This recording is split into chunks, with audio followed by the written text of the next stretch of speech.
ay yung congressman through mayor at iba pang local officials, hindi po people's initiative yan. Ito po, malayong-malayo po to sa people's initiative. Dahil congressman din eh. Congressman din po yung congressman din yung nagpasimuno. At parang napaka-overpowerful naman po ng ating mga congressman. Wala na po ba talagang makakapigil sa kanila?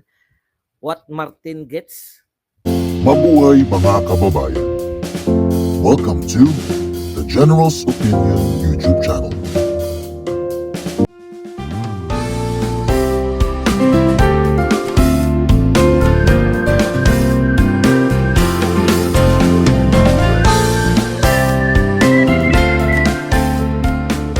Po, nagpahayag naman po si Senator Amy at si Senator Jinggoy Estrada.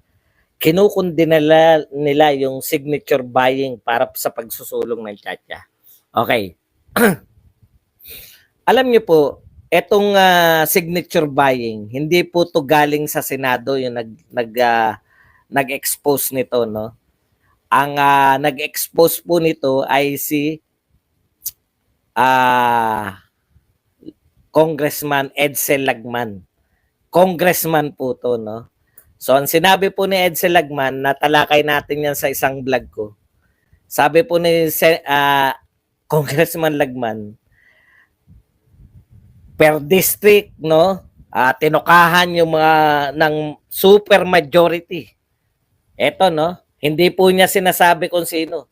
Sinasabi niya, sa Congress, hindi po siya nag-aakusa labas sa Congress. Ang inaakusahan niya po ni Edsel Lagman, yung super majority ng congressman, no? Yung grupo na super majority, pinangungunahan niyan ang namumuno diyan si Martin Romualdez. Yung super majority daw po ay nag-resort, no, sa pagbili o anong tawag doon, panunuhol. May presyo pa 100 pesos per signature, no? Para makagather ng signature at ito ay tawaging People's Initiative, no? Okay. So alam po ninyo, yung People's Initiative, kabaliktaran itong ginagawa nila eh. Kung ang nag-initiate niyan ay yung congressman through mayor at iba pang local officials, hindi po People's Initiative yan. 'Di ba? Ang People's Initiative po, mga grupo ng mga tao, mga NGOs, non-government, o kahit po basta grupo siya ng mga tao na may nagpasimula, tapos sumunod yung iba, okay to gayahin natin. Naalala niyo yung yung mga halimbawa po ng mga naggayahan, may nagpasimula tapos naggayahan. Ganun po talaga yung naalala niyo nung pandemic, yung ano na nga tawag doon, yung community pantry. Alam ko may isang nagpasimuno nun, naggayahan. Ganun po yung People's Initiative, no? Meron pong grupo, halimbawa, gustong-gusto nating baguhin yung constitution. Tayo nagpasimula, yung grupo natin ng Kulto ni Digong.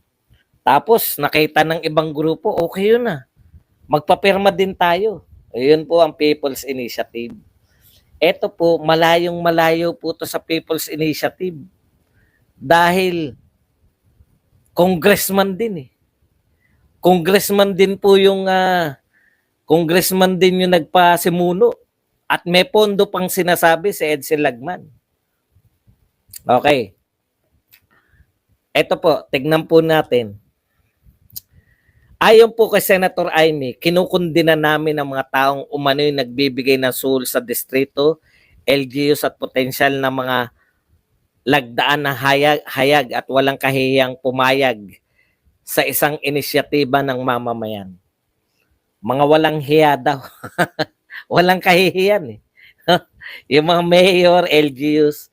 Alam po ninyo, Senator Amy, no? Pandalas na pong naririnig ko yan sa inyo na kinukundina ninyo, no? Ito po ay congressman na naman, 'di ba? Lahat na lang po ng problema na yung gustong magpapasok ng ICC, congressman din yung gustong magchatcha, congressman din ano pa ba? May nakalimutan. Congressman din po yung very supportive sa National Peace Talk, no? Lahat po ugatin nyo panay congressman eh. Ang tanong ko po, Senator Amy, napaka all-powerful po ba ng ating mga House of Representative at wala po nakakapigil sa kagustuhan po nila? Lantaran po. Ano ngayon, parang, ano ngayon kung nag-ano kami? Lahat po ng problema naming mga Duterte ngayon, galing po sa mga congressman, no? I-re-realto ko na po. At lahat po ng mga ginagawa naman, nagsasalita po kayo. Sinabi, kayo rin nagsabi na, kaya makulit yan, di ba? Tinanong kayo, bakit po may nangungulit na magchatcha? Sa bibig nyo rin na nagsabi na, kasi gusto maging prime minister. May gustong maging prime minister. Hanggang salita lang po ba ang kaya ng mga mas matataas, supposedly, na senador? No? Hanggang pagkundi na lang po ba? Nagtatanong lang po ako. Kasi parang napaka-overpowerful naman po ng ating mga congressman. Wala na po ba talagang makakapigil sa kanila? What Martin gets? Martin, pag mga ganyan, tanggalin na kagad natin yan. Hoy, bobo lang eh. Wala nang pretension eh. Nabobobohan ka pala eh. Tanggalin na kita.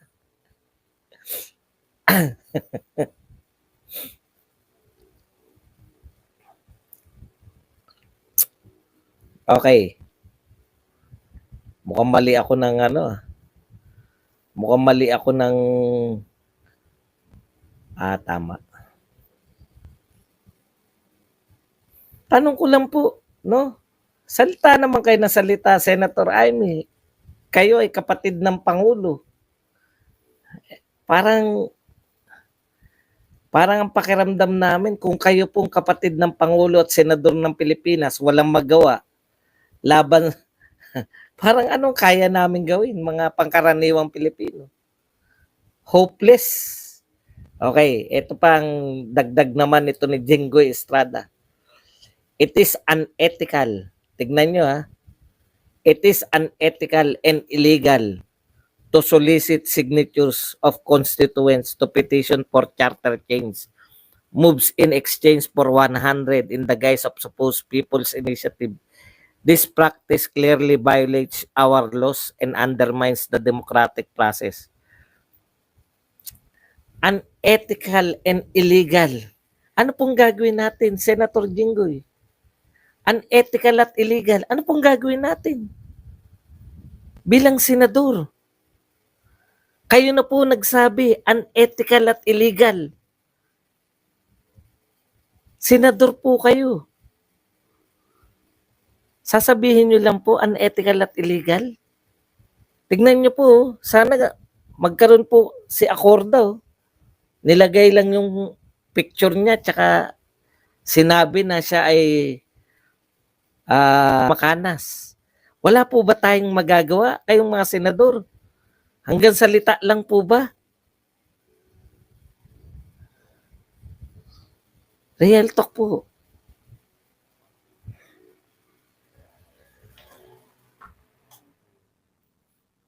Sang-ayon po ako sa sinasabi nyo, senador kayo, maalam kayo sa batas eh. Pag sinabi nyong unethical at illegal, kahit po ba investigasyon, hindi nyo po kaya? Ganun po ba ka-powerful?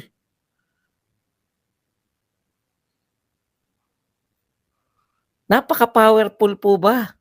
Real talk naman po. Gusto po namin marinig sa inyo na hindi namin kaya yung Congress para hindi na kami umasa. Kasi hindi ko po alam ano po meron yung Congress. Ayan, sinabi nyo. It is unethical and illegal. Pag ang pangkaraniwang tao po, unethical at illegal, may kaso po kagad. Bakit po wala pong immunity? Ha? Wala po silang immunity sa kaso.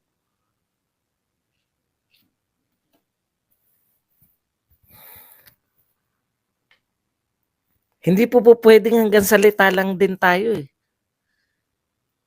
Senador kayo na Republika ng Pilipinas. Sinabi nyo unethical and illegal. Anong gagawin nyo? Kami po walang magawa. Wala kaming power eh. Kayo may power kayo. Alam nyo, nakita nyo. Unethical.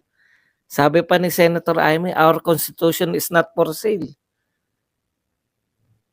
Binibenta ang Constitution. Hindi po pwedeng baliwalain yung sinabi ng kapwa nila congressman na si Edsel Lagman.